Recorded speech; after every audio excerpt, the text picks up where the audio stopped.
जो उत्तर में हिमालय तथा दक्षिण में समुद्र, उस भारत देश में रहने वाले हम सभी भारतीयों को मेरा दिल से नमस्कार।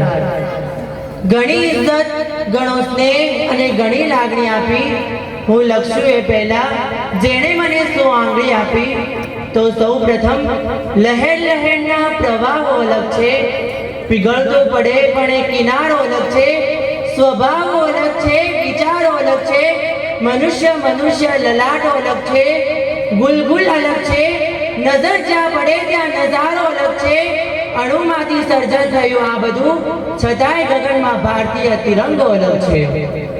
આજે આપણે વાત કરવાના છીએ આપણા જીવનના રિયલ હીરો। જ્યારે કોઈ ફૌજીની શ્રદ્ધાંજલિ થાય છે ત્યારે તેની એક બહેનની રાખડી તૂટી જાય છે, તેના વૃદ્ધ પિતાનો એકનો એક દીકરો છીનવાઈ જાય છે અને બાળકોને આ દુનિયામાં મોજ કરાવતા એવા પિતા હવે લાકડાની વચ્ચે સૂતેલા દેખાય છે અને એની પત્ની તો હવે ગાંડી અને આંધળી થઈ જાય છે। જ્યારે તમને કોઈ પૂછે કે તમે ક્યાંના છો તો ઉપાડજો ખંજર અને છાતી પર હિન્દુસ્તાન લખી દેજો। જ્યારે તમને કોઈ પૂછે કે તમે ક્યાં રહો છો તો આ સ્થળનું નામ જણાવી દેજો અને સરદાર પટેલ અને સુભાષ બાબુની જન્મભૂમિનું નામ કહી દેજો અને બાકી જે બચે તે ઉપરવાળાના નામે છોડી દેજો અને રગરગમાં જય હિન્દનો નારો લખી દેજો। મને આજે મારા ગુજરાતી બહેન કિંજલ ખુદની એક રચના યાદ આવે છે કે હું શું કરું પરદેશ આવી, મને તો મારો સ્વદેશ પ્યારો લાગે છે। હું શું કરું પરદેશ આવી, મને તો મારો સ્વદેશ પ્યારો લાગે છે। હું जिस दिन आवीश दरिया पार, મને તો મારા દેશનો ખારો દરિયોય મીઠો લાગે છે। હું શું કરું પરદેશ આવી, મને તો મારો સ્વદેશ પ્યારો લાગે છે।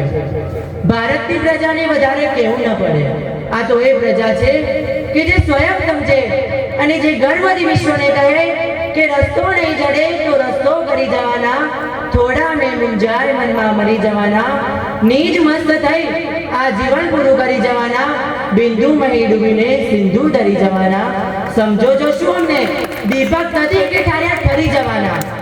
15મી ઓગસ્ટ તરીકે મને મુંજારો થાય છે લાલ કિલ્લાની એ લાલ દિવાલો જોઈને। એ લાલ રંગમાં મને ભગતસિંહ અને ચંદ્રશેખર આઝાદની આંખો લાલ રંગની અનુભવાય છે। એ શસ્ત્ર પ્રદર્શન જોઈને હાથમાં તલવાર અને માથા પર કફન લઈને નીકળેલા ઇતિહાસકારો ઝાંસીની રાણી મેડમ કામા અને સુભાષચંદ્ર બોઝ જેવા મને આજે યાદ આવે છે। કંઈક નવું જોશું તો કંઈક નવું કરાશે, કંઈક નવું થશે, કંઈક નવું વિચારશું તો કંઈક નવું વિચારાશે, કંઈક નવું જોશું તો કંઈક નવું જ થશે। કેમ કે કહેવાય છે ને કે આ તો નજરોનો ખેલ છે અને નજરિયાની વાત છે। આ તો જિંદગી જે બુરા જ્યાં પલ પલની રોશની પણ ચાંદનીની રાત છે। જો જીવવું હોય તો એક ક્ષણ પણ વધી જાય, બાકી તો જીવવામાં ગાત છે। કેમ કે આ તો નજરોનો ખેલ છે અને નજરિયાની વાત છે। આ માટીમાં હું જન્મ્યો છું, આ માટીમાં હું જીવીશ, આ માટીને હું જીવાડીશ, આ માટીને હું ઉગાડીશ। આ માટી મારી માયા, આ માટી મારી छाया, आ माटी माथे माटी, आ माटी में हूँ अंते भरीश। मैं उस देश का नागरिक हूँ जिसके होठों में गंगा और हाथों में तिरंगा है। वो देश जो कभी सत्यम शिवम सुंदरम, कभी जय हिंद और कभी पंजाब सिंध गुजरात मराठा द्रविड़ उत्तर बंगाल है। मैं उस देश का नागरिक हूँ जो टुकड़ाए होने की शर्मसारी बन जाता है और 7 समंदर पार पर देशों को भी अपने ब्रदर एंड सिस्टर कहकर पुकारता है। यही प्रेम की पूज्य भूमि भारतवर्ष कहलाता है, भारतवर्ष कहलाता है।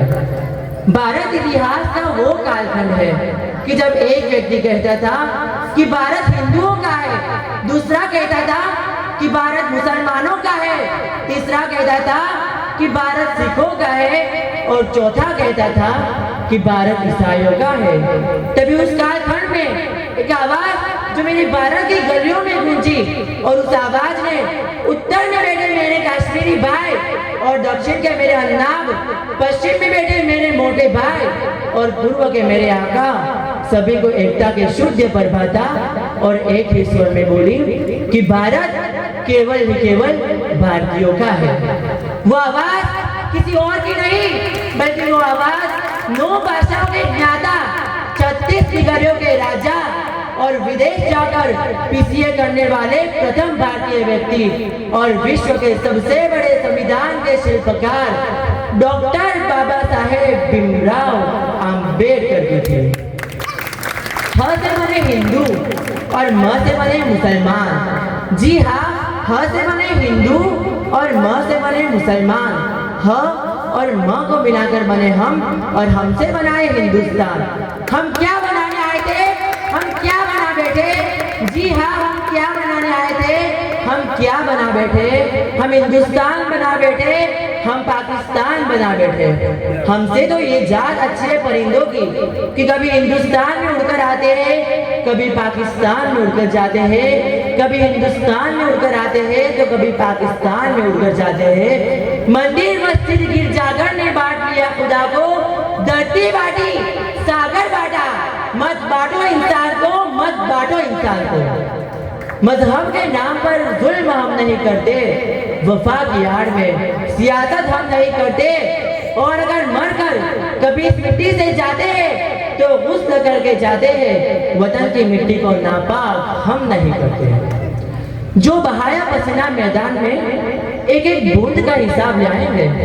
अजीजों, बहाया पसीना मैदान में एक एक बूंद का हिसाब लाएंगे। ये भारत की सत्ता है, यूं ही पूरी दुनिया में तिरंगा लहराएंगे। Thank you. जय हिंद, जय भारत।